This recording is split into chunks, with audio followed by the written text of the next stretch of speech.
Assalamualaikum warahmatullahi wabarakatuh.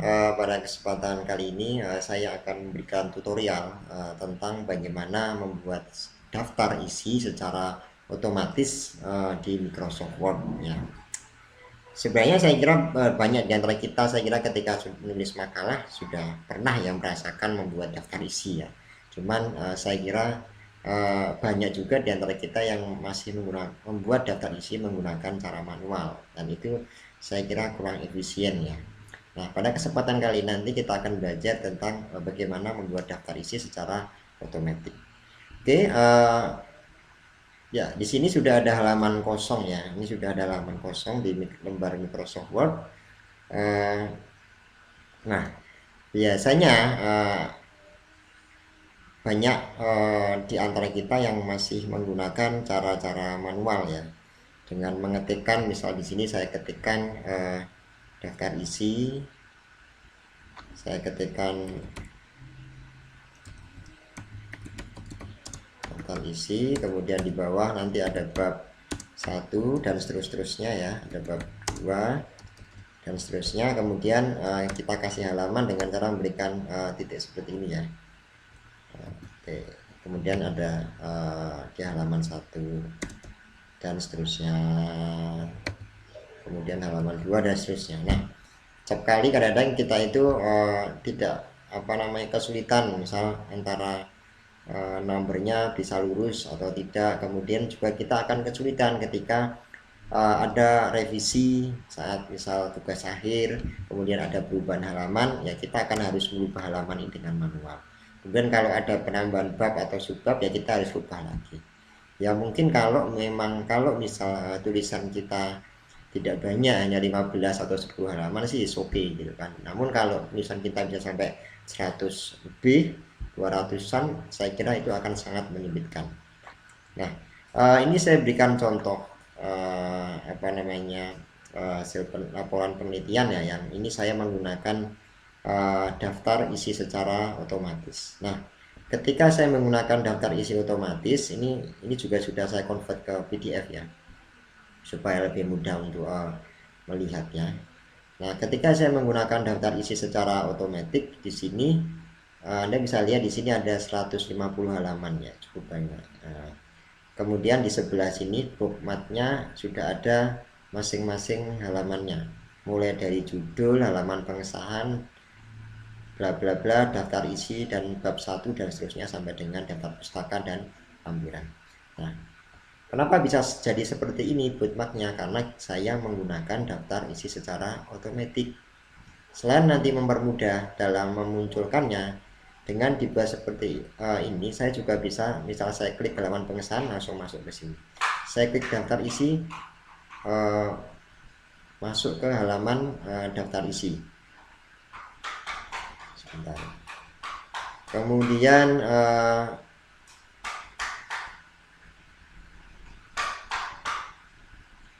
ya ini. Kemudian kalau saya klik bab 1, saya masuk ke bab 1. Di bab 1 saya punya subbab, saya klik di sini, bisa masuk latar belakang, rumusan masalah, tujuan penelitian, dan seterusnya. Jadi dengan daftar isi otomatis saya bisa membuat semacam bookmark di sini ya, atau mapping masing-masing halaman. Jadi ketika saya klik, saya bisa lari ke halaman tersebut tanpa saya harus cari satu persatu halaman berapa ya gitu kan. Ini ribet gitu ya. Tadi saya katakan hanya 10 atau 15 halaman sih gak apa-apa, tapi kalau banyak sih itu yang merepotkan Anda, saya kira. Nah, kemudian juga mempermudah kita dalam proses editing ya, sehingga ini bisa daftar isi yang kita buat jadi rapi seperti ini. Nah, kemudian kalau ada perubahan otomatis juga akan berubah daftar isinya tanpa Anda harus mengetikkan secara manual. Oke, ini sedikit perkenalan. Sekarang kita langsung masuk ke tutorial ya. Kita masuk ke tutorial tentang bagaimana membuat daftar isi secara otomatis. Nah, ini karena ini contoh ya, nanti saya tidak akan memberikan tulisan terlalu banyak ya. Minimal nanti ada tahu bagaimana teknik-tekniknya. Oke, pertama nanti yang harus kita pahami pertama adalah dalam membuat daftar isi secara otomatis, nanti Anda harus perhatikan pertama adalah halamannya. setting halaman, kemudian setting apa namanya penomoran halaman, kemudian Anda setting juga apa namanya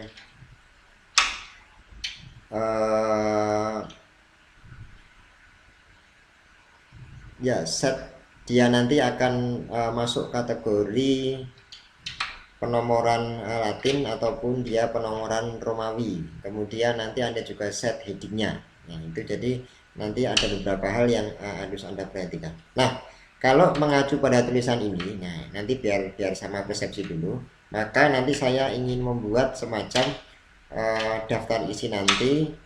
Untuk daftar isi, kemudian kata pengantar, abstrak, itu nanti saya buat masuk penomoran secara Romawi. Kemudian untuk bab 1 ke belakang nanti saya masuk penomoran memakai penomoran Latin. Jadi nanti kita setting seperti itu ya. Oke, kita mulai di sini. Baik, sebelum nanti kita masuk untuk membuat daftar isi otomatis ataupun setting dan seterusnya, kita sepakati dulu untuk pola penomoran kita ya. Nanti ada induk bab atau kepala bab, ada subbab, kemudian anak subbabnya dan seterusnya. Kemudian juga karena nanti akan berkaitan dengan heading mana yang akan kita pakai, apakah heading 1, heading 2, heading 3 dan seterusnya. Maka dalam penulisan kita sering mengenal ada istilah susunan ya, susunan ataupun dia posisi dalam penulisan. Kalau yang paling pertama kita sering mengenal apa namanya bab ya. Di sini ada bab, misal bab 1 misal. Kemudian kalau bab 1 punya subnya dia nanti disebut sebagai subbab. Misal di sini ada tujuan. Oke. Kemudian kalau dia masih punya sub lagi, dia pakai angka 1 ya. Sorry. 1, misal ini ada tujuan umum, tapi tujuan khusus ya saudara. Kalau 1 ini masih punya sub lagi, berarti dia pakai A kecil. Oke, A kecil ya. Kalau dia masih ada subnya lagi, berarti dia pakai 1 kurung.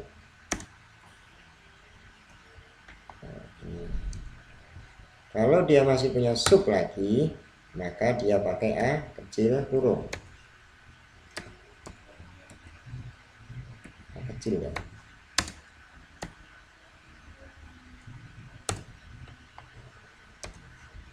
Kalau dia masih punya sub lagi, maka dia penulisannya pakai Romawi kecil titik. Nah, seperti ini. Nah, kalau dia masih punya sub lagi, berarti Romawi kecil kurung dan seterusnya. Oke, seperti ini. Kalau di bawah nanti masih ada subnya, berarti Anda bisa pakai simbol. Simbol itu bisa strip ya, atau mungkin bintang atau simbol yang lain ya. Kalau Anda lihat di penomorannya ada banyak simbol ya, simbol ini simbol ini hanya boleh digunakan ketika dia sudah di bawah sub yang ini. Sub yang ini seperti ini. Kalau Anda berarti nanti kalau kita kaitkan dengan apa namanya pembuatan heading, karena nanti berkaitan dengan penyusunan bookmark dan daftar isi otomatis, maka nanti ini heading 1 ya.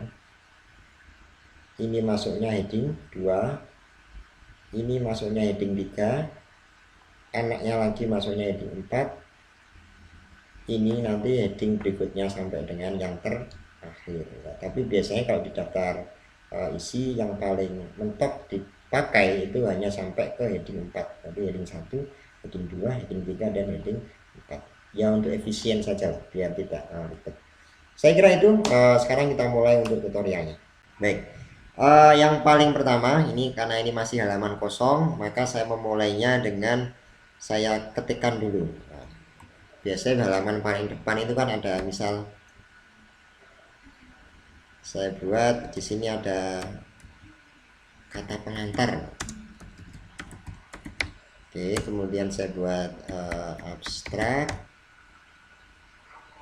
kemudian saya masukkan daftar isi, kemudian di sini ada daftar gambar, ada daftar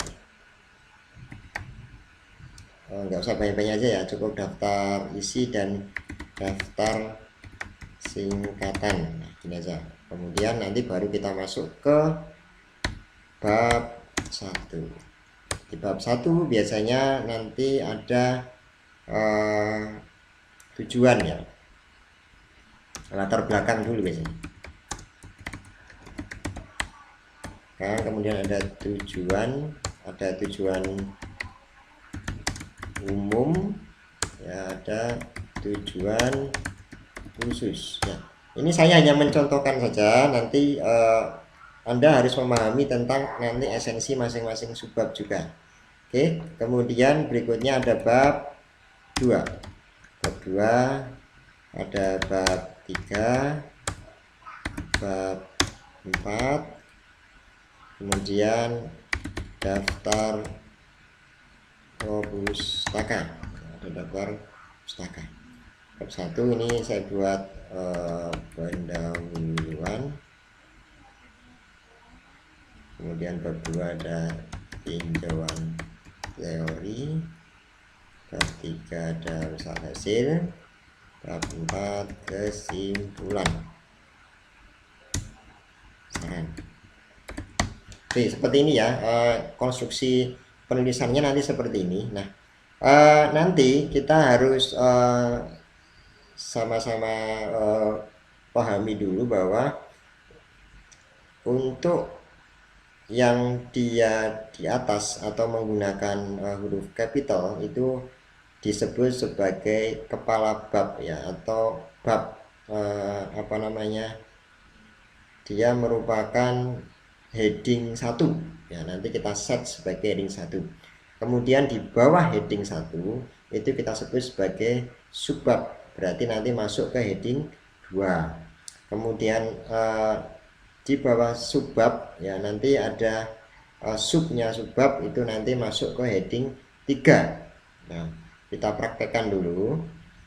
Kata pengantar abstrak daftar isi dari singkatan ini merupakan kepala atau kepala bab ya, dia masuk ke heading 1. Jadi saya harus set di heading 1. Oke, sebelum saya set heading 1, saya modifikasi dulu. Ini heading 1, saya klik kanan. Oke, warnanya saya rubah jadi hitam, kemudian fontnya saya rubah jadi Times New Roman. Oke, kemudian fontnya saya buat 12 saja ya, kemudian saya kasih tebal. Kemudian terserah sih nanti mau ditaruh di tengah, biasanya kalau judul itu di tengah ya, kepala bab itu ada di tengah. Saya buat seperti ini, baru nanti subbabnya bisa di pinggir. Kemudian setelah itu saya klik OK.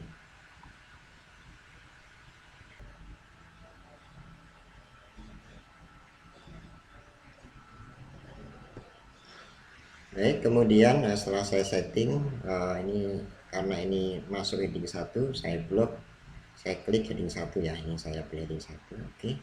Kemudian berikutnya mana yang juga heading 1 ya, ini karena ini merupakan kepala bab ya, ini tinjauan teori bab 1, bab 2 kesimpulan dan seterusnya, ini masuk heading 1. Oke. Kemudian yang ini gimana Pak? Itu kan yang ini dia masuknya latar belakang dan tujuan itu merupakan subbabnya dari bab 1, maka dia masuknya heading 2. Ini masuk heading 2. Oke, tapi saya set dulu heading 2, saya klik kanan. Jangan lupa setiap Anda heading Anda setting terlebih dahulu. Anda klik modify, kemudian saya klik Times New Roman, saya pilih 12, saya juga pakai bold, kemudian saya, nah dia tengah atau pinggir. Nah biasanya untuk dia sub, bab dan subnya lagi dan seterusnya, dia letaknya memang tulisan diawali dari kiri ya. Kemudian saya klik OK. Nah ini saya set jadi heading 2. Nah kemudian tujuan umum tujuan khusus ini letaknya di mana? Apakah di heading 1, heading 2 atau bagaimana? Nah tujuan umum, tujuan khusus ini merupakan anaknya, itu kan berarti dari si tujuan, karena dia subnya dari tujuan, maka dia masuknya heading ke 3 ya. Oke, saya set heading 3 terlebih dahulu, saya modifikasi juga, saya rubah ini fontnya hitam, kemudian hurufnya 12, ini Times New Roman, ini dia juga bold, dia juga tetap di kiri.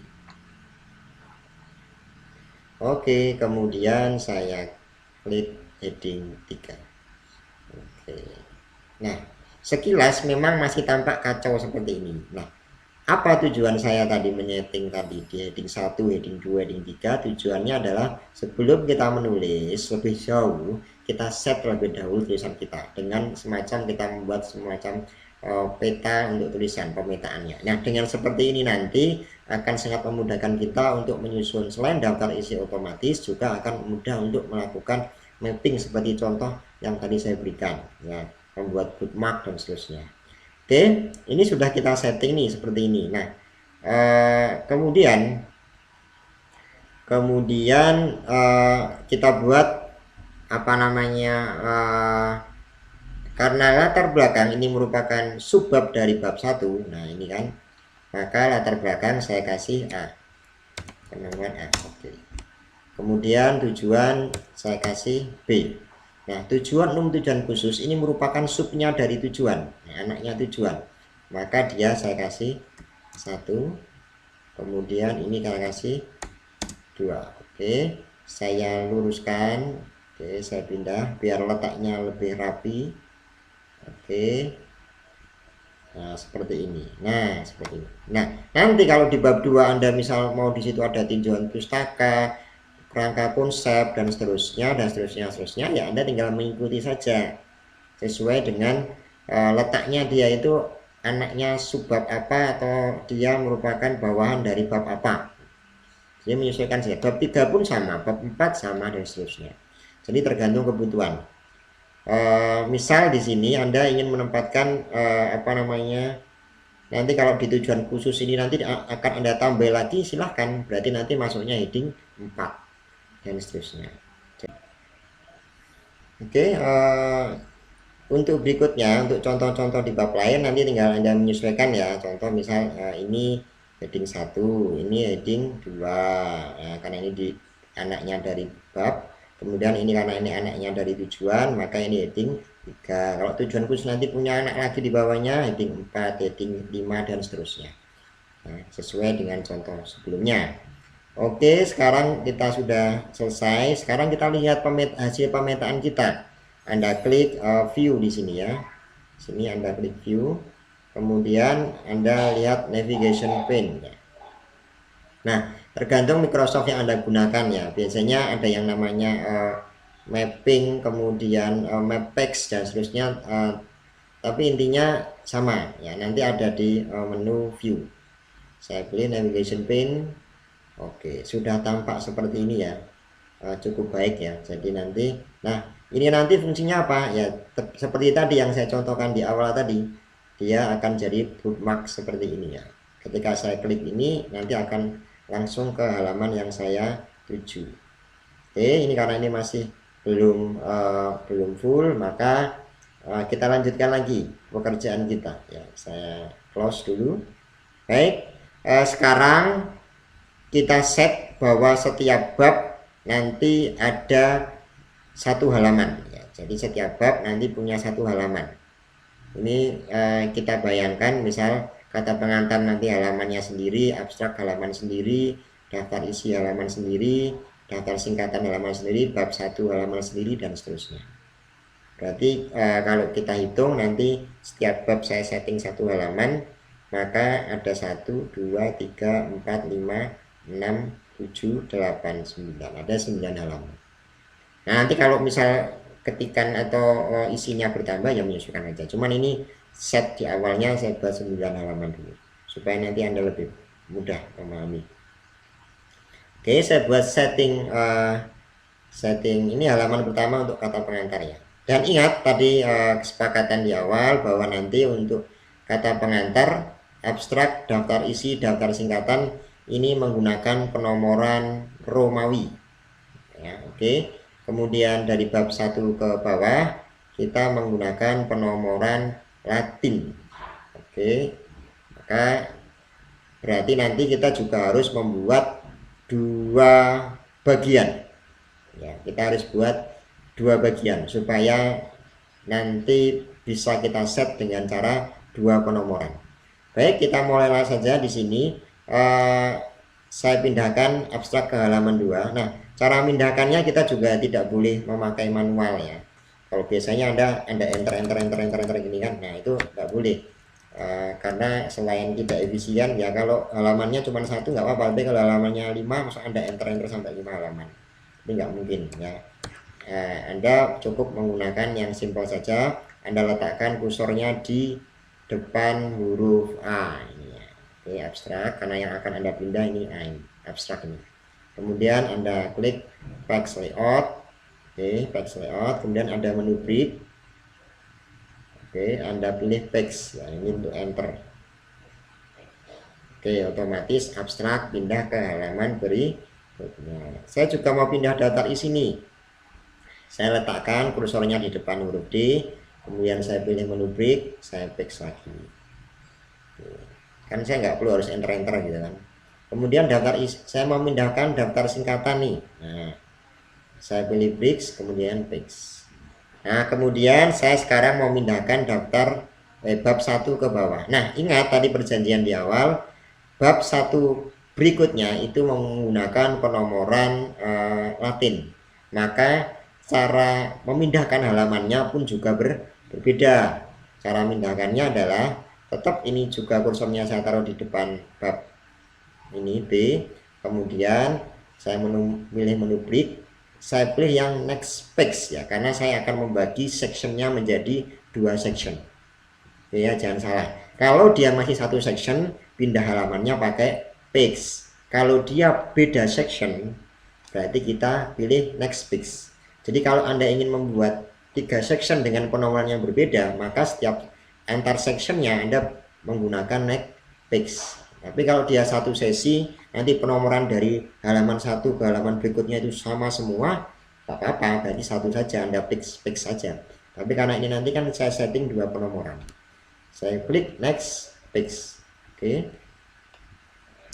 Kemudian bab 2 juga mau saya pindah. Nah, ini pakai break page atau next page. Nah, kita pakainya yang page karena dia satu section dengan tadi. Nanti akan sama-sama penomoran secara Latin. Saya page lagi, kemudian berikutnya juga sama. Ini saya letakkan di sini kursornya break page. Kemudian saya letakkan di sini break page. Ini juga sama. Saya letakkan di sini kursornya, kemudian saya page. Oke, semua sudah selesai. Kalau Anda lihat di pojok sini, teksnya ada 9 halaman. Nah, kemudian berikutnya kita mulai melakukan pekerjaan selanjutnya, yaitu membuat penomoran halaman. Yang tadi kesepakatan kita di awal, saya buat penomoran Romawi di section 1, section 2 kita buat penomoran secara Latin. Oke, kita mulai sekarang. Kita letakkan kursornya di halaman paling awal ya, kita masuk ke teks paling awal yaitu kata pengantar.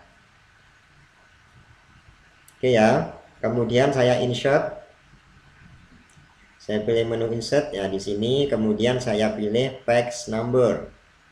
Ya, letaknya kadang ada yang di sini, kadang ada di sini ya, tergantung dari office yang Anda pakai. Tapi penyebutannya sama ya. Nanti saya pilih insert, kemudian text number. Oke, di text number Anda bisa pilih top itu untuk text untuk penomoran halaman di atas, button penomoran yang ada di bawah, text margin itu nanti yang ada di sebelah-sebelah dan seterusnya. Nah, saya inginnya penomorannya ada di bawah dan ada di bagian tengah. Maka saya pilih button text, saya pilih yang plain number 2 ya. Plain number 2 dia ada di bawah dan ada di tengah. Saya klik. Oke, sudah muncul di sini ya. Nah, tapi kan saya inginnya section 1 ini, pakai angka Romawi, Pak, gitu kan. Tapi kan sekarang kita pakai Romawi ya. Oke, karena ini pakai Romawi, langsung kita lari ke sini. Kita arahkan kursor ke page number di bagian sini, kemudian kita pilih yang format page number. Saya pilih, kemudian di sini sudah tampilan seperti ini. Saya pilih nih, saya cari yang angka Romawi. Oke, saya sudah ketemu ya, ini angka Romawinya yang saya pilih. Romawi kecil ya biasanya, bukan Romawi besar tapi Romawi kecil. Saya pilih, nah kemudian saya klik OK. Nah ini sudah Romawi. Oke, otomatis di sini ya, Anda bisa lihat di layar ini penomoran halamannya otomatis sudah jadi Romawi. Kita pindah ke teks berikutnya yang di abstrak, juga Romawi 2. Daftar isi Romawi 3, oke. Kemudian daftar singkatan Romawi 4. Berarti section 1 sudah selesai. Sekarang kita lari ke section kedua. Nah ini section kedua. Section kedua juga akan kita buat penomoran. Nah, ini section 2. Section 2 ini dimulai dari bab 1 pendahuluan sampai dengan seterusnya. Oke. Nah, tapi kok ini mulainya angka 5, Pak. Ini sudah benar Latin tapi kok angka 5. Nah, berarti kita harus setting start at-nya terlebih dahulu. Maka kita blok dulu angka 5-nya, kemudian kita lari ke page number. Nah, kita pilih format page number. Nah, di sini sudah benar. Nah, start at-nya yang Anda rubah. Nah, berarti kita mulai dari angka 1. Nah, saya ketikkan angka 1 di sini, start at 1. Berarti halamannya mulai dari halaman 1. Saya klik OK. Nah, sudah berubah halaman 1. Kemudian halaman 2, halaman 3, dan seterusnya. Jika sudah Anda setting halamannya, Anda langsung larikan kursor ke sini, close header and footer ya. Berarti Anda sudah menyudahi setting footer atau headernya yang berkaitan dengan penomoran. Saya klik. Oke, penomoran kita sudah selesai. Nah, kalau kita lihat di sini kita sudah membuat penomoran di bagian paling bawah. Di bawah-bawah halaman sudah ada nomornya dan cukup rapi ya di sini. Nah, berarti kita sudah selesai melakukan setting pemetaan atau kerangka tulisan. Nah, tinggal nanti kita mau isi latar belakang isinya apa, tujuan umum isinya apa. Kemudian nanti tinjauan teori Anda tinggal ketikkan Anda tinggal ketikkan isinya apa dan seterusnya. Nah, dan seterusnya sampai ke bawah ya. Nah, sekarang kita masuk ke tahap paling akhir, yaitu memunculkan daftar isi otomatis. Seperti apa yang tadi saya sampaikan di awal, kita akan memunculkan daftar isi secara otomatis tanpa harus mengetik manual, kemudian kita buat titik-titik dan sebenarnya itu merepotkan ya. Kemudian kita letakkan kursor tepat di bawah daftar isi. Nah, ini ya di bawah daftar isi, kita lari ke halaman daftar isi. Nah, karena nanti nanti daftar isinya ya di sini gitu kan. Kemudian setelah itu, setelah kursor kita letakkan di bawah daftar isi, kita lari ke menu reference. Ya, Anda lihat di sini di atas ada menu reference. Saya klik menu reference. Ya, masih loading gitu. Oke, saya klik menu reference.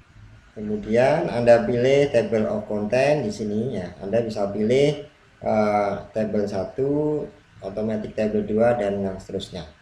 Nah, ini settingan saja. Kemudian Anda bisa pilih yang automatic table 1. Saya pilih. Oke, otomatis langsung keluar daftar isi otomatis yang kita buat.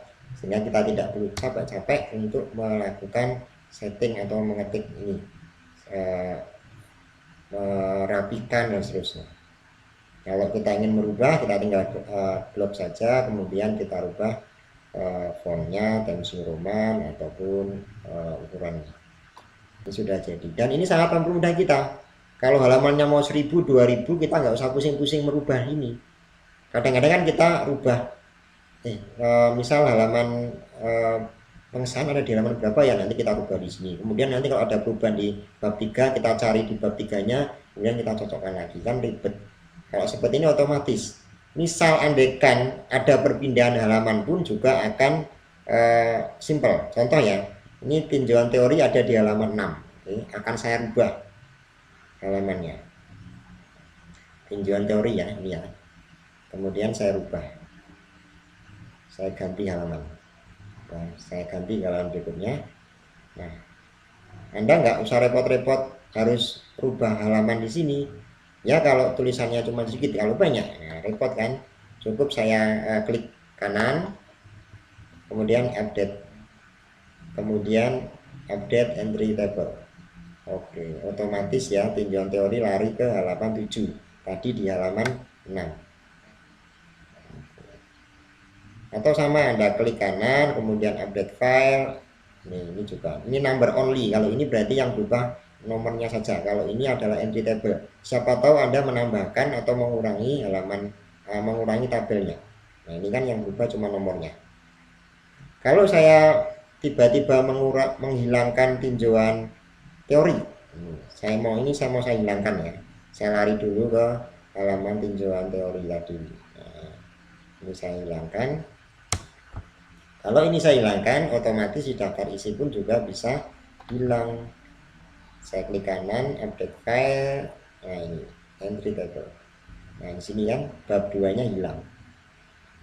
Oke, kita kembali saja ke sini. Nah ini saya kembalikan lagi. Oke, kita sudah buat daftar isi otomatis. Kemudian tadi kita bisa cek lagi di menu view-nya. Ya, menu view kita cek lagi navigation pane. Nah di sini kan jelas, misal kalau saya mulai di kata pengantar, saya tinggal klik kata pengantar. Lari ke abstrak, saya klik abstrak. Daftar isi, saya klik daftar isi. Oh ini ada, saya singkatan bab 1 latar belakang, kemudian tinjauan teori, saya langsung ke sana.